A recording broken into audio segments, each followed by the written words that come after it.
السلام علیکم ورحمۃ اللہ وبرکاتہ۔ بہت سارے ہمارے مسلمان بھائی جو ہے وہ یہ بولتے ہیں کہ خلافت آنی چاہیے، جب تک خلافت نہیں آئے گی مسلمانوں کا یہی حالت ہوگا۔ تو آج میں آپ کو بتانا چاہتا ہوں کہ خلافت جو ہے وہ نبوت کی طرح ہوتی ہے۔ نبوت ختم مطلب خلافت ختم، ٹھیک ہے، کیونکہ رسول اللہ صلی اللہ علیہ وسلم نے کلیئرلی یہ بات کہہ دی کہ خلافت 30 سال ہوگی، اس کے بعد ظالم حکمران آئیں گے۔ جب خلافت آپ بولتے ہو تو خلافت سے مراد خلافت منہاج نبوہ ہوتی ہے، ظاہر سی بات ہے۔ تو وہ تو صرف 30 سال چلی ہے، اور وہ دن ہے اور آج کا دن ہے، اس کے بعد تو ملوکیت ہی تھی کبھی بھی، اور اس کے بعد بھی اگر واپس آئی ہے جیسے دوسرے حدیثوں میں پتہ چلتا ہے تو وہ بھی جو ہے عمر ابن عبدالعزیز کے لیے تھی۔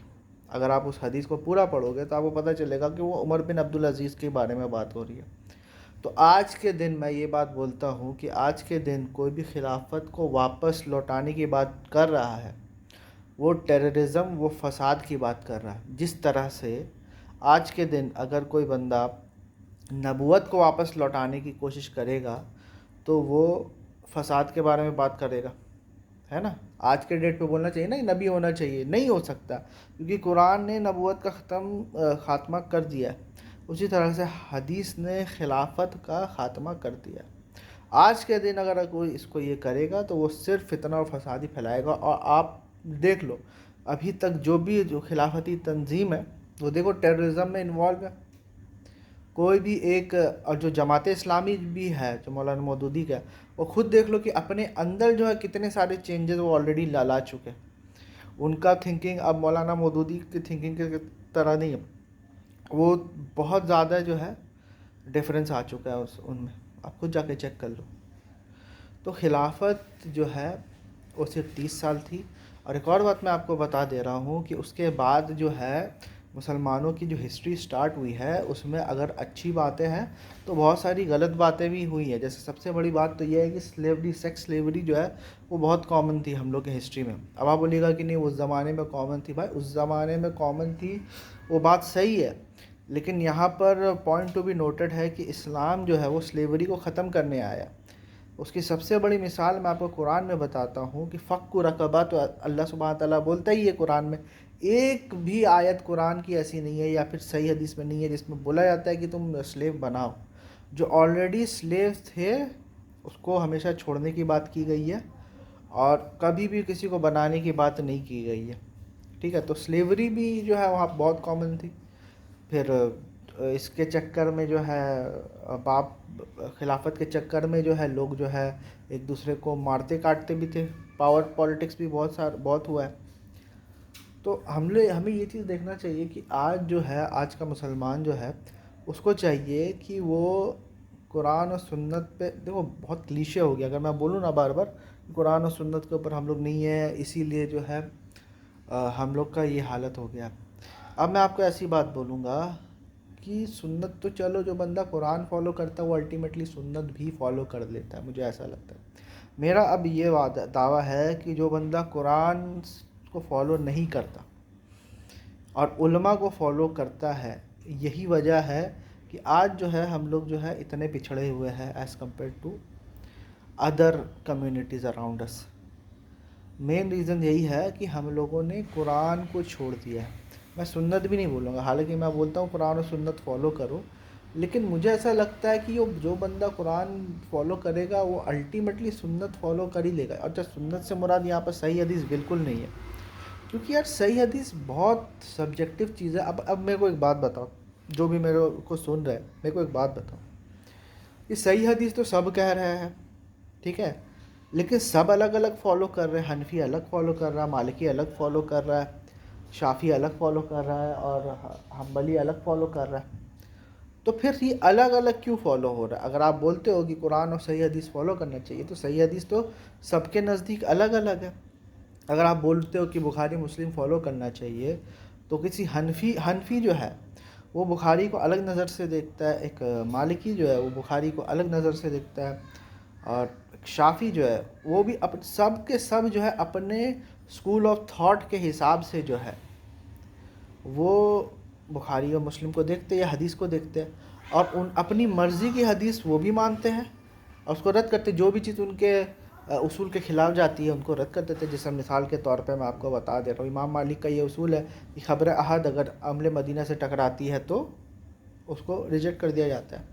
تو حدیث جو کہ خبر احد ہے اور امام شافعی کا الگ اصول ہے اور امام احمد کا الگ اصول ہے. ٹھیک ہے، تو سب ابھی جو ہے لٹریلی کوئی بخاری مسلم کو فالو کر رہا ہے لٹریلی، جیسا کہ بخاری مسلم میں لکھا ہوا ہے، وہ صرف اہل حدیث ہے اور اپنے انجینئر محمد علی مرزا صاحب ہے. اس کے علاوہ کوئی جو ہے وہ حدیثوں کو لٹریلی کبھی نہیں ہوتا. سب اپنے اصول کے حساب سے حدیث کی کتابوں کو دیکھتے ہیں. اگر ان کے اصول کے حساب سے میچ کھا جاتی ہے تو ٹھیک ہے، اگر ان کے اصول کے حساب سے نہیں ہوتا ہے تو وہ تعویل کر دیتے ہیں. اچھا، ایک اور بات یاد رکھنا کہ یہ جو ہے نا، ایک ہوتا ہے کان ادھر سے پکڑنا اور ایک ہوتا ہے کان گھما کے پکڑنا. ٹھیک ہے، تو یہ جو ٹریڈیشنلسٹ لوگ ہیں نا، یہ کام گھما کے کرتے ہیں. اب آپ میرے کو کوئی حدیث لاؤ گے جو کہ قرآن کے خلاف ہوگی، سنت کے خلاف ہوگی یا عقل عامہ کے خلاف ہوگی، تو میں تو آؤٹ رائٹ اس کو ریجیکٹ کر دوں گا. ٹھیک ہے، میں آؤٹ رائٹ اس کو ریجیکٹ کر دوں گا، تو میں منکرین حدیث ہو جاتا ہوں. لیکن یہ لوگ جب کسی حدیث کو ریجیکٹ کرتے ہیں یا پھر یہ لوگ جو ہے کسی حدیث کی تعویل کرتے ہیں اس طرح سے کہ اس کو ایسا تعویل کر دو کہ اس کا مطلب ہی چینج ہوگا، تو جب مطلب ہی چینج ہو جا رہا ہے تو ایک طرح سے دیکھا جائے تو آپ تو اس حدیث کو ریجیکٹ ہی کر رہے ہو. ایک مثال میں دے کے سمجھاتا ہوں کہ بخاری میں حدیث ہے کہ جہنم میں سب سے زیادہ عورتیں جائیں گی.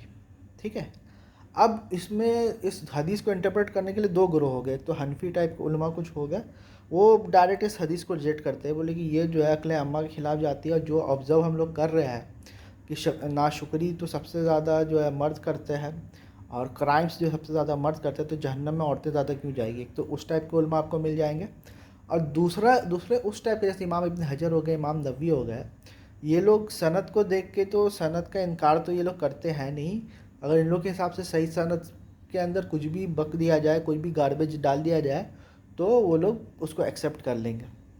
ٹھیک ہے، تو وہ جو ہے پھر وہ کیا کرتے ہیں، وہ یہ کرتے ہیں کہ اس حدیث کی تعویل کر لیتے ہیں، کیونکہ دوسری حدیثوں میں لکھا ہوا کہ ہر آدمی کے پاس 2 بیویاں ہوگی.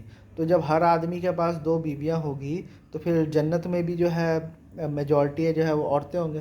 پھر ایک اور حدیث ہے صحیح مسلم میں جس میں بولا جاتا ہے کہ جنت میں عورتوں کی تعداد کم ہوگی. جسٹ امیجن، جنت میں عورتوں کی تعداد جو ہے وہ کم ہوگی. ٹھیک ہے، اب امام ابن حجر کیا کرتے ہیں یا امام نووی کیا کرتے ہیں، وہ بولتے کہ نہیں، کیا ہے نا، سب سے پہلے کیا ہوگا کہ جہنم میں لوگوں کو بھر دیا جائے گا. اس کے بعد نبی صلی اللہ علیہ وسلم کی شفاعت ہوگی، تو پھر شفاعت کے بعد جو ہے عورتوں کو جہنم سے جنت جو ہے شفٹ کر دیا جائے گا. تو اس کے بعد جو ہے عورتوں کی جو ہے تعداد جو ہے وہ زیادہ ہو جائے گی. تو دیکھیں کتنا اس چیز کو تعویل کرنے کی ضرورت پڑی ہے. اور حدیث کا الٹ حدیث میں لکھا ہوا ہے کہ میجورٹی جو ہے جہنم میں عورتیں ہوں گی. ٹھیک ہے، مطلب جو بھی جہنم کے انہیبیٹنٹس ہیں اس میں سے میجورٹی عورتیں ہوں گی. ٹھیک ہے، اور رزلٹ کیا نکالا جا رہا ہے امام ابن حجر اور امام نووی کے دوران کہ نہیں، جنت میں بھی میجورٹی عورتیں ہوں گی. حالانکہ اگر ایسا ہوتا تو رسول اللہ صلی اللہ علیہ وسلم ڈائریکٹ بول دیتے کہ جنت اور جہنم میں دونوں جگہ جو ہے عورتوں کی تعداد زیادہ ہوگی کیونکہ ان کی پاپولیشن زیادہ ہوگی. لیکن ایسی کوئی حدیث ہمیں نہیں ملتی. تو آپ دیکھو کس طرح سے اس چیز کو ٹویسٹ کیا گیا ہے نا. تو یہی سب سے بڑی پرابلم ہے ہم لوگ کے اندر کہ ہم لوگ جو ہے نا بہت جلدی ڈوگمیٹک ہو جاتے ہیں اور بہت جلدی ہم لوگ کا نا، جیسے منکرین حدیث کا اصطلاح تو ہے ہم لوگ کے اس میں، لیکن منکرین قرآن کا اصطلاح نہیں ہے ہم لوگ کے اس میں. ہم لوگ کسی کو بھی نہیں بولتے وہ منکرین قرآن ہے، حالانکہ بہت ساری قرآن کی آیتیں ہم لوگ حدیث کی وجہ سے چھوڑتے رہتے ہیں.